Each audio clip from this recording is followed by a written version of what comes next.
الله أكبر الله أكبر الله أكبر الله أكبر أشهد أن لا إله إلا الله أشهد أن لا إله إلا الله أشهد أن محمدا رسول الله أشهد أن محمدا رسول الله حي على الصلاة حي على الصلاة حي على الفلاح حي على الفلاح الله أكبر الله أكبر لا إله إلا الله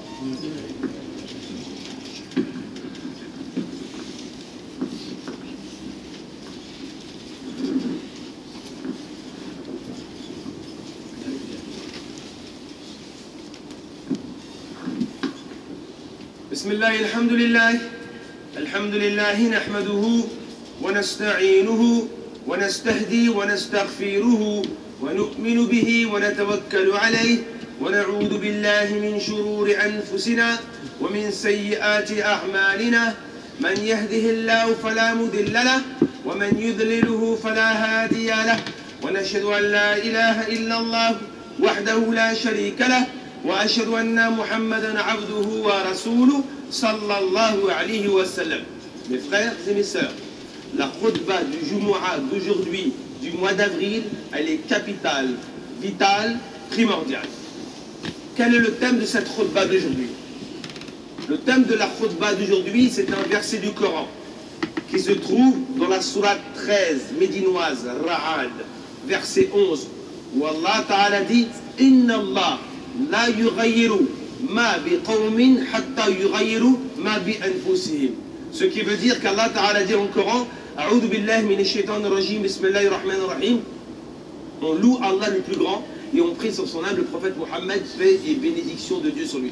Allah dit dans Surat le tonnerre, il dit certes, Allah ne changera pas l'état d'un peuple tant que les gens qui constituent ce peuple ne changent pas en eux-mêmes. Le thème de la khutba du mois d'aujourd'hui, écoutez bien, le monde ne changera pas, le monde ne changera pas, le monde ne changera pas tant qu'on n'aura pas les qualités. Écoutez bien, on va commencer par un verset du Coran. Allah Ta'ala dit dans Surat Rum, les Romains, chapitre 30, Surat médinoise, verset 41. Allah Ta'ala dit ظهر الفساد في البحر والبحر بما كسبت أيدي الناس ليذيقهم بعد الذي عملوا لعلهم يرجعون.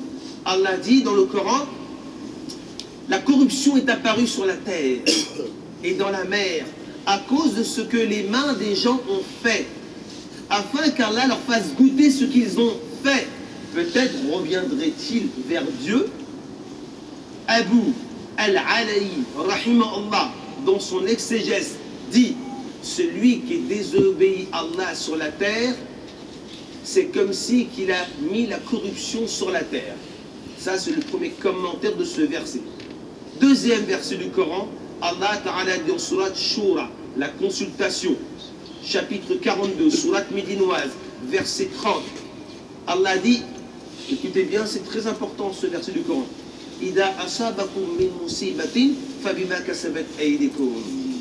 Dans le sens, Allah Ta'ala dit, si un malheur vous a touché, c'est à cause de ce que vos mains ont fait. Très bien. Dans l'exégèse de Jalalayn, vous connaissez Jalalayn? C'est Jalaluddin al-Mahali de 1459 et Jalaluddin Suyuti qui va le compléter en 1505. C'est pour ça qu'on dit Jalalayn. dans l'exégèse de Jalalayn, regardez ce qu'ils disent. Tout malheur, c'est le verset du Coran, si un malheur vous a touché, c'est à cause de ce que vos mains ont fait. Le commentaire de ce verset du Coran de Jalalayn dit que tous les malheurs qui vous touchent, musulmans, catastrophes et inondations, tout, c'est à cause de ce que vos mains ont fait. Très bien, la solution, on la connaît maintenant. Tous les problèmes du monde qui arrivent sur la terre, c'est à cause des musulmans. C'est pas moi qui dis, c'est le Coran. Arrêtons de jeter l'opprobre et l'anathème sur les autres. Tout ce qui arrive sur la terre, c'est à cause de la communauté musulmane.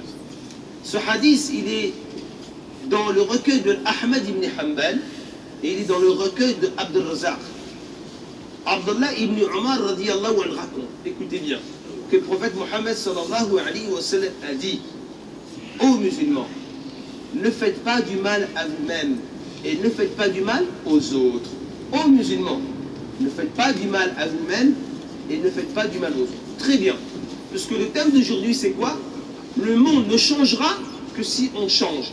Le monde s'améliorera le jour où on aura des qualités.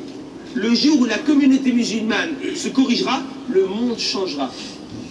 Et les problèmes du monde entier, la solution, elle est entre les mains de la communauté musulmane. Et les problèmes du monde entier sont à cause de la communauté musulmane. Alors vous allez voir le thème d'aujourd'hui. On va voir où on en est. Parce qu'on a tendance à croire qu'avec nos actions rituelles, on va s'en sortir. C'est-à-dire, oui, j'ai fait 42 hajj, 32 umrah, je jeûne le lundi, je jeûne le jeudi, je fais 3 hizb par jour, et je pense que je vais rentrer au paradis. Alors tu te mets le doigt dans l'œil. Je vais vous le prouver. Vous allez voir. Vous pensez, musulmans de 2018, qu'avec mes actions rituelles, je vais être sauvé du feu de l'enfer? Alors on va le voir. Il y a des gens qui étaient meilleurs que nous, qui s'appellent les Sahaba. Écoutez bien, dans l'authentique de l'imam Al-Bukhari, ça veut dire qu'après le Coran, les paroles les plus authentiques sur la terre, pour nous musulmans, c'est les paroles qui sont dans le recueil de l'imam Al-Bukhari. Très bien. Abdullah ibn Umar radiyallahu anhu raconte que à Khaybar, Khaybar se trouve à 150 km de Médine, en mai 628. Écoutez bien ce qui va se passer. Les compagnons vont dire: ô messager de Dieu, viens avec nous sur le champ de bataille, qu'on te fasse montrer les gens qui sont tombés. Ah oui, les martyrs. Très bien. Ces gens-là, ils sont mieux que nous. Vous êtes d'accord avec moi? Très bien. Le prophète, il accompagne les Sahaba et je pense que vous devez avancer un petit peu, car la vous récompense. Bonjour le frère de Salam, ça veut dire avancer car la vous récompense. Déjà, c'est une miséricorde pour ceux qui arrivent derrière. Regardez bien. Ce hadith, il est magnifique. Hein. C'est un thermomètre pour mesurer notre niveau de foi et d'action. Très bien. Et dit au messager de Dieu: viens avec nous sur le champ de bataille qu'on te fasse montrer ceux qui sont tombés. Alors il dit: regarde, messager de Dieu. Regarde, lui il est martyr. En fait, il dit rien. Viens, messager de Dieu, regarde, lui aussi il est mort. Sahaba, il est martyr. En fait, il dit rien. Il dit: regarde, messager de Dieu, lui aussi il est martyr. Oh que non! Oh que non! Je l'ai vu en enfer. Comment, messager de Dieu? Il est en enfer. Oui, parce qu'il a volé le manteau du butin. Vous avez vu? C'est un compagnon, c'est pas vous et moi. Il fait la prière plus que vous et moi.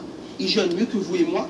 Il lit le Coran mieux que vous et moi. Il accompagne Sahaba. Hein. Il accompagne le prophète alayhi salatu salam. Hein. Il va à Khaybar, il meurt, martyr. Et le prophète, il a dit: il est en enfer. Ce type-là, il est en enfer. Vous savez pourquoi? Parce qu'il a volé quoi? Il n'a pas volé la cave, la dasse. Non, il a volé quoi? Un manteau. Et le prophète, il a dit: il est en enfer. Deuxième hadith, toujours dans le Bukhari, dans le même chapitre. Écoutez bien. Abi Saïd al-Khudri raconte qu'un homme nommé de Kirkira était au service du prophète Mohammed sallallahu alayhi wa sallam et il avait la garde des biens du prophète alayhi salatu salam. Et le prophète alayhi salatu salam a dit: Kirkira sera en enfer. Et comment donc au messager de Dieu? Car il a volé aussi un manteau du butin. Alors on se pose cette question. Moi j'en ai fait des umrah, j'en ai fait des hajj. Je lis le Coran, je jeûne. Mais est-ce que tu penses que tes actions rituelles vont te sauver du feu de l'enfer? Alors que le prophète nous fait montrer que ces gens-là, ils sont mieux que vous et moi, et ils sont morts sur le champ de bataille, et ils ont dit: ils sont martyrs. Et le prophète a dit: non, ils sont en enfer. Parce qu'il a volé quoi? Un manteau. Un manteau de l'époque, ça vaut quoi? Ça coûte 15 € aujourd'hui. Le type, il a volé 15 €, il est en enfer. Et pourtant, il est mort martyr. C'est le plus haut degré. Alors mes frères, le thème c'est quoi? Le monde ne changera pas tant que nous, on ne change pas. Et les problèmes du monde entier sont à cause de la communauté musulmane, et les solutions du monde entier sont dans les mains de la communauté musulmane. Je vais vous le prouver. Écoutez bien, Abu Nu'aym, rahimahullah, dans son recueil Al-Hilyatu, raconte cette magnifique histoire. Qu'au temps du calife Omar ibn Khattab, radiyallahu anhu, Omar avait l'habitude de visiter régulièrement une femme.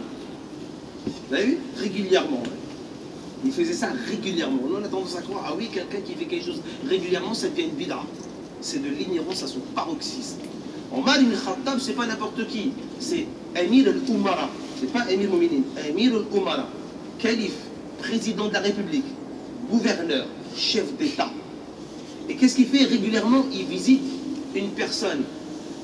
Écoutez bien, Talha, le compagnon radiyallahu anhu, il voulait voir ce que faisait Omar le soir.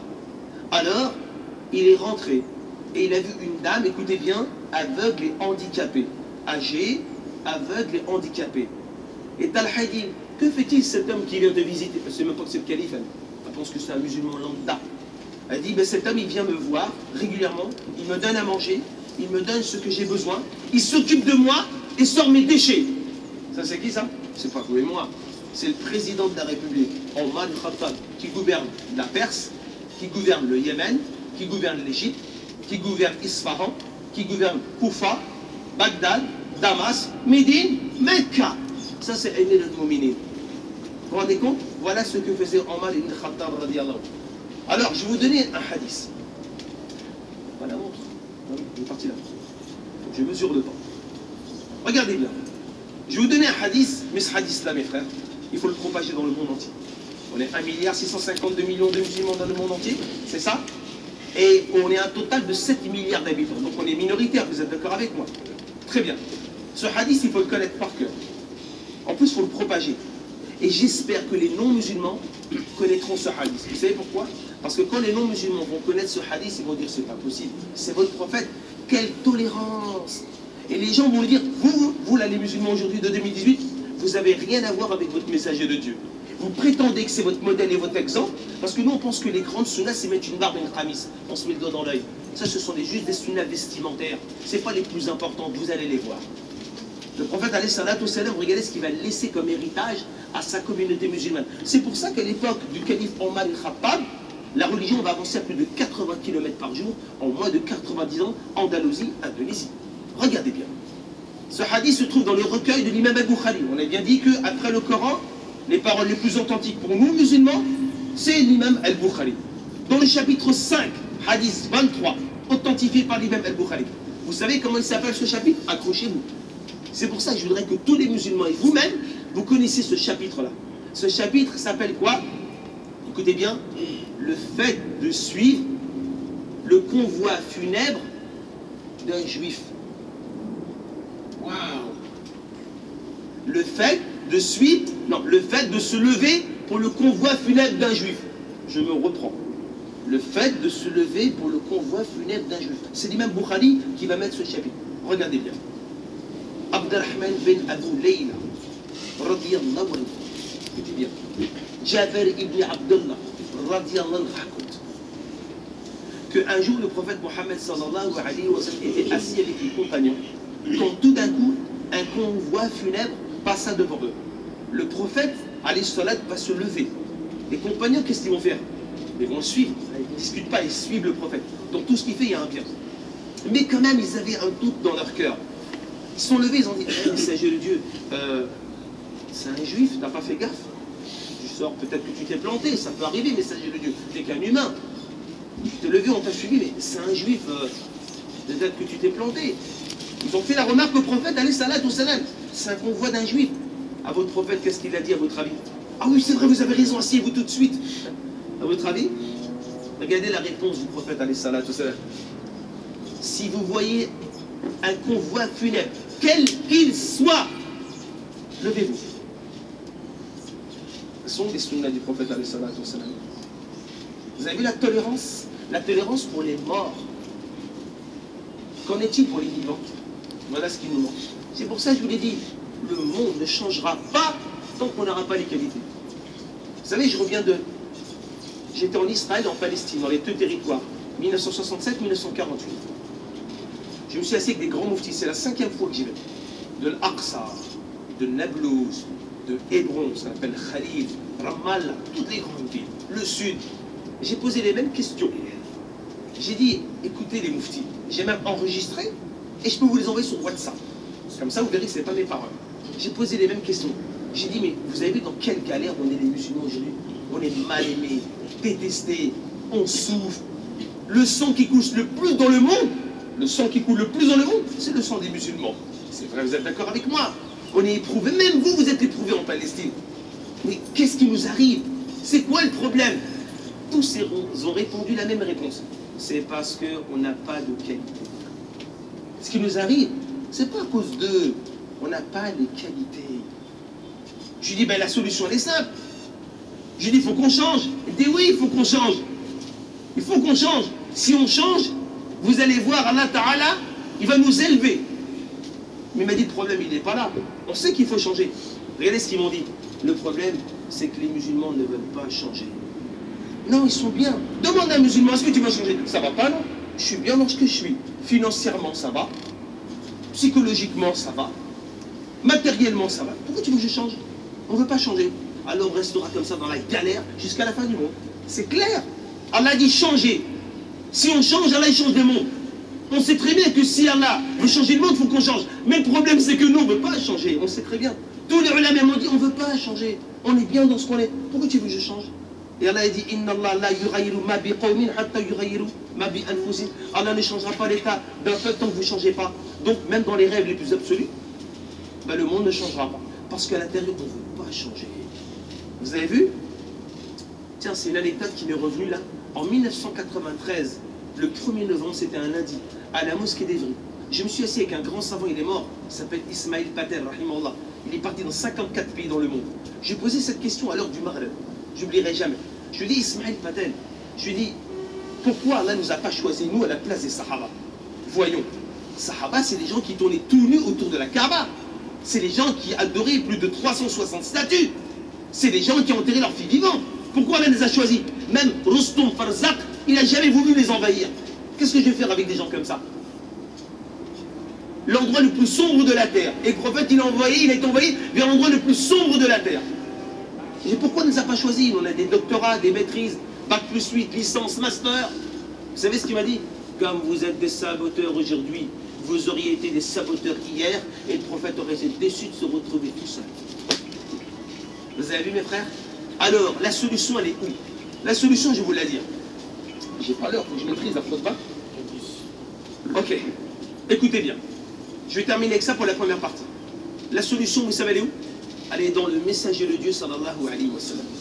Vous savez, quand je vous ai raconté ce hadith, je vous ai dit ce hadith qui s'est passé à l'époque du prophète. Bien sûr, vous allez sortir de la khutbah. Ouais, mais attends, c'était peut-être exceptionnel. C'était peut-être une seule fois qu'il s'est levé pour un juif.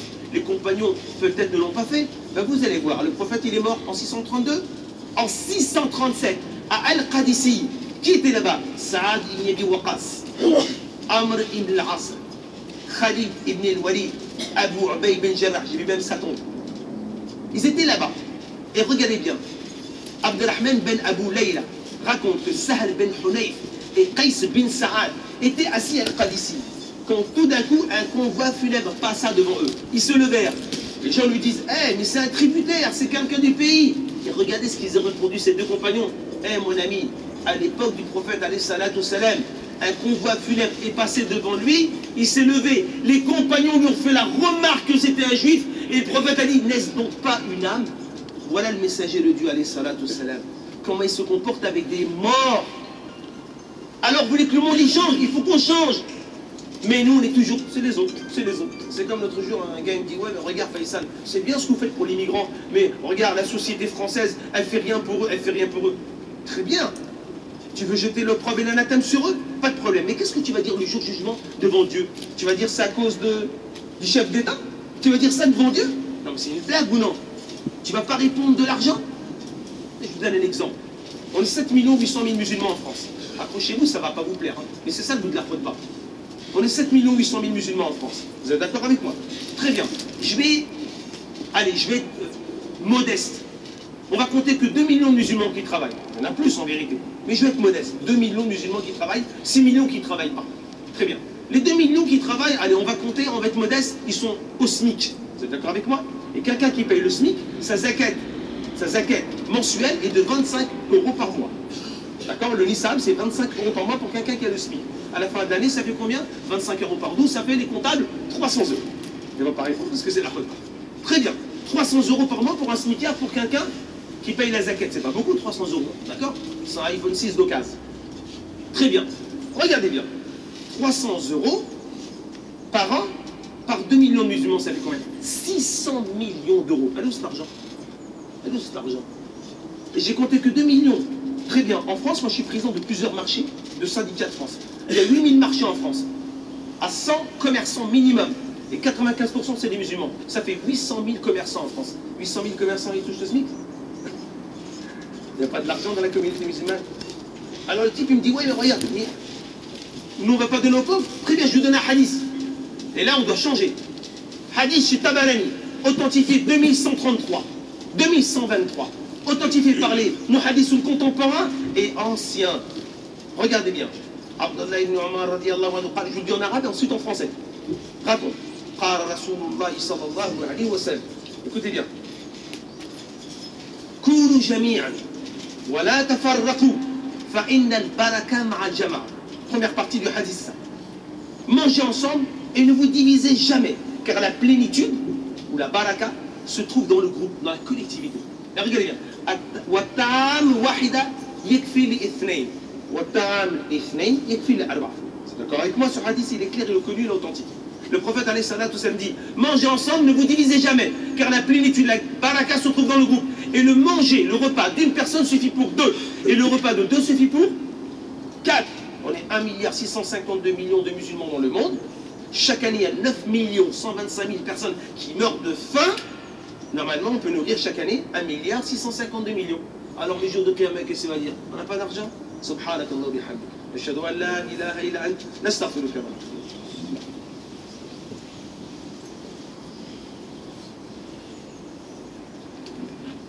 Bismillahirrahmanirrahim. Nahmaduhu wa nusalli ala rasulil karim sallallahu alayhi wa sallam. La solution, mes frères, c'est la méthode mohammedienne. La méthode du prophète Mohammed sallallahu alayhi wa sallam. C'est ça, notre ouverture d'esprit. Il y a 2 jours, j'étais en train de faire les travaux dans la mosquée et puis il pleuvait. C'était jeudi, je crois. Ouais, non, c'était mercredi. Et il y avait des enfants qui s'entraînaient au rugby, là. Et il y avait beaucoup de gens, c'est des non-musulmans. Puis il y avait une dame, elle s'approche de la mosquée, une blonde, et elle était en train de se couvrir de la pluie. Vous voyez, avec ça, il n'y avait même pas 20 cm. Elle était contre le mur. Je dis, madame, il pleut, rentrer dans la mosquée. Ah, je peux rentrer? Mais bien sûr, rentrez, madame. Vous n'allez pas rester sous la pluie, quand même. Elle est rentrée dans la mosquée.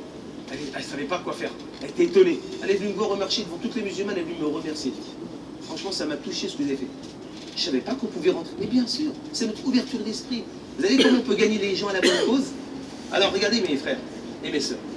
Le prophète Mohammed sallallahu alayhi wa sallam est le premier au monde à appeler au bon comportement vis-à-vis des enfants avant même la création de l'UNICEF. Écoutez bien, le 11 décembre 1946. 2. Le prophète Mohammed est le premier au monde à appeler au bon comportement vis-à-vis des prisonniers avant même les conventions de Genève. Écoutez bien, en 1864, revu et corrigé le 19 août 1949. Le prophète Mohammed est le premier au monde à appeler au bon comportement vis-à-vis de la femme avant même quoi? Le mouvement de la libération de la femme en 1970. Le prophète Mohammed est le premier au monde à appeler aux droits de l'homme avant quoi? Avant la déclaration des droits de l'homme et du citoyen en 1789. Le prophète Mohammed est le premier au monde à appeler à la libération des esclaves. À la libération des esclaves avant même la déclaration de New York en 1945. Le prophète Mohammed alayhi salam est le premier au monde à appeler aux droits des animaux et au bon comportement des animaux avant même quoi? Greenpeace en 1971. Le prophète alayhi salam est le premier au monde à appeler aux droits de la rue avant le décret de février 1935. Le prophète alayhi salam est le premier au monde à appeler aux droits du voisin avant décembre 1992 et avant l'inventeur de la fête des voisins en 1999 qui sont 35 millions dans le monde. La honte pour nous. Et le prophète, écoutez bien, il est le premier au monde. Aucun article, aucune loi, aucun décret existe. Il est le premier au monde à appeler au bon comportement vis-à-vis du voyageur et de son hospitalité entre 1 et 3 jours dans l'authentique de El-Bukhari. Et au-delà de 3 jours, c'est une aumône. On est où? On est où? On n'a rien du prophète, à part une barbe et un khamis. Et jeûner 3 jours. C'est pour ça que le monde est dans la galère, parce qu'on est dans la galère. Donc si on veut que le monde y change, il faut qu'on nettoie la vie du prophète dans notre vie. Si on veut qu'Allah change le monde, il faut qu'on change. Et si on ne change pas, le monde ne changera pas. Et nos enfants, on va leur laisser la misère, la galère. Et après, quand tu auras 70 ans, papa, qu'est-ce que tu as fait en France pour nous? Qu'est-ce que tu vas dire? Qu'est-ce que tu vas dire? Tu vas pleurer. Donc c'est pour ça, mes chers frères, je vous racontais, écoutez bien, une petite anecdote pour terminer. Je suis désolé, la khutba, c'est dur à la maîtriser quand tu n'as pas le temps. C'est bon, il me reste 4 minutes. D'abord, je vous lis un texte magnifique. Je ne dis pas l'habitude des textes, vous connaissez ce livre-là? Il est magnifique, de Michael Hart. Achetez-le, il faut l'acheter. Il est important ce livre-là. Ce livre-là, c'est un homme, c'est un astrophysicien. J'ai traduit parce qu'il est en anglais. Michael Hart, il écrit dans son best-seller. Ce livre, c'est quoi? Les 100 personnes les plus influentes de l'histoire de l'humanité. Regardez ce qu'il dit de Mohammed alayhi salatu wassalam. Il dit Mohammed est l'homme le plus influent de l'histoire. Il dit que certains lecteurs seront peut-être étonnés de me voir placer Mohammed en tête des personnalités ayant exercé le plus d'influence dans ce monde. Et d'autres contesteront probablement mon choix. Cependant, Mohammed est le seul homme au monde qui réussit par excellence sur les plans religieux et séculiers. 14 siècles se sont écoulés. L'influence de Mohammed garde toujours son ampleur car il est le seul chef politique qui ait pu fonder un État prépondérant aussi bien religieusement que scientifiquement. Et c'est pour cette raison qu'il a mérité le titre de l'homme le plus influent de l'histoire de l'humanité entière. D'origine modeste, Mohammed a fondé et promu des plus grandes religions du monde. Il est le seul homme dans l'histoire qui a eu un succès suprême. Achetez ce livre. Le problème, c'est qu'on est allergique à la lecture. À part WhatsApp et YouTube. Mes frères, écoutez bien, pour terminer, je vais vous raconter quelque chose. Notre tolérance, c'est la chose la plus importante. Si on change, le monde va changer. Si on ne change pas, même si tu as le rituel, et tu adores Dieu, et tu penses que tu vas t'en sortir parce que tu as adoré Dieu, et tu n'as pas regardé la face de la terre, les créatures de Dieu, Dieu va t'interroger. Vous savez, il y a une vingtaine d'années, j'ai bossé dans une entreprise, je ne donnerai pas le nom parce qu'elle est à côté. J'ai bossé 5 ans dans cette boîte, et dans la boîte, à midi, c'était l'heure de manger au self. Et à l'heure de manger au self, il y avait des musulmans, et il y en avait un, moi quand je suis rentré dans la boîte, il y avait des musulmans qui dénigraient cette personne, ce musulman-là. Il s'appelait Mohamed, mais il l'appelait Momo. Moi, par respect, je l'appelais Mohamed. Et tout le monde l'appelait Momo. Pourquoi? Parce que Mohamed, à chaque fois, Momo, quand il venait au self, il prenait son petit quart de vin. Et tout le monde l'humiliait, le critiquait. Hachamna, tu nous mets honte. Voilà, tu nous mets honte avec ton alcool. Et moi, tous les jours, je mangeais à table avec lui. Tous les jours. Et des fois, il était titubé, des fois, il était pas net. Mais c'est pas grave. Et tous les jours, je lui racontais des histoires. Et les musulmans me disaient, regarde, tu restes avec lui, regarde comment il est. Il est en train de boire de l'alcool. Il nous met honte. Tous les jours des critiques. C'est pas grave. Moi, j'avais pas dans mon cœur ce qu'avaient ces musulmans-là de l'époque. Eh oui, tout est dans notre cœur. Et tous les jours, je mangeais avec lui. 4 ans après, j'ai décidé de démissionner de la boîte et rentrer dans le commerce. Et le jour où je suis parti, il m'a pris dans les bras, il pleurait. Il m'a dit, Faisal, qu'est-ce que je vais faire maintenant? Je suis tout seul. Que des tigres derrière en train de me critiquer tous les jours. Je dis, écoute, moi je suis parti, mais Allah il est toujours avec toi. Je suis parti de la boîte. 4 ans, j'ai patienté. J'ai même pas prêché. Que des histoires, des belles histoires des compagnons, des prophètes. Et les autres comme des tigres derrière en train de l'humilier. Tu bois de l'alcool, tu le mets honte. Je pars de la boîte, je démissionne. 1 mois après, la maman, l'épouse de Momo, parce que tout le monde l'appelait Momo, elle me dit, Faisal, j'ai dit oui, je voulais t'annoncer une bonne nouvelle. Mon mari Momo, il est au pèlerinage. Vous avez vu? Il ne faut pas désespérer de la miséricorde d'Allah. Voilà, il ne faut pas être dur. Il n'y a pas longtemps, il y a un homme, je ne vais pas donner son nom, c'est un nom musulman, il habite Massy. Il me croise dans la rue, il me dit, vous êtes bien un des responsables de la mosquée? Je dis, oui, tout à fait.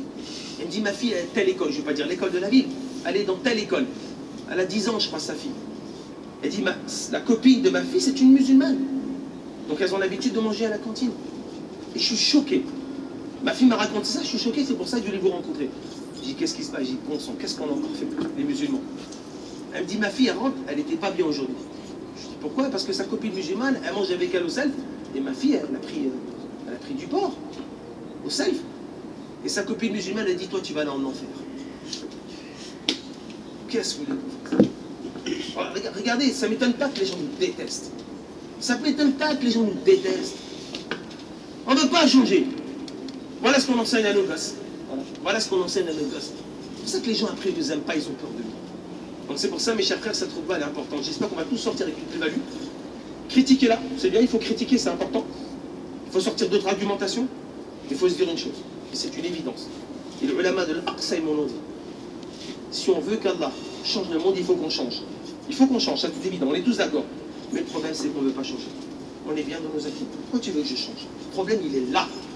Pourquoi tu veux que je change? Financièrement, psychologiquement. Pourquoi tu veux que je m'améliore? Pourquoi tu veux que je me corrige? Pourquoi tu veux que j'évolue? Pourquoi tu veux que je grandisse? Le problème, il est là. Voilà le problème. Alors d'avance, tu connais le problème pour des décès. اللهم اهدنا فيمن هديت وعافنا فيمن عافيت وتولنا فيمن توليت اللهم لا تراع العيوب ولا تخلط الذنوب ولا يسيف الوسيط. Allah, tu es celui que aucun regard ne peut te voir. Tu es celui que aucun esprit imaginé ne peut imaginer qui tu es. Pour Allah, tabaraka wa ta'ala, vous allez poser une feuille. Allez, ah, d'accord. Allah, tu connais le poids des montagnes. Allah, tu connais le nombre de gouttes d'eau dans les mers. Allah, tu connais le nombre de feuilles dans les arbres. Allah, tu connais le nombre de grains de sable dans les déserts. Allah, tu connais le nombre d'étoiles dans les cieux. Ya Rahman Rahimin. Allah, rahamna.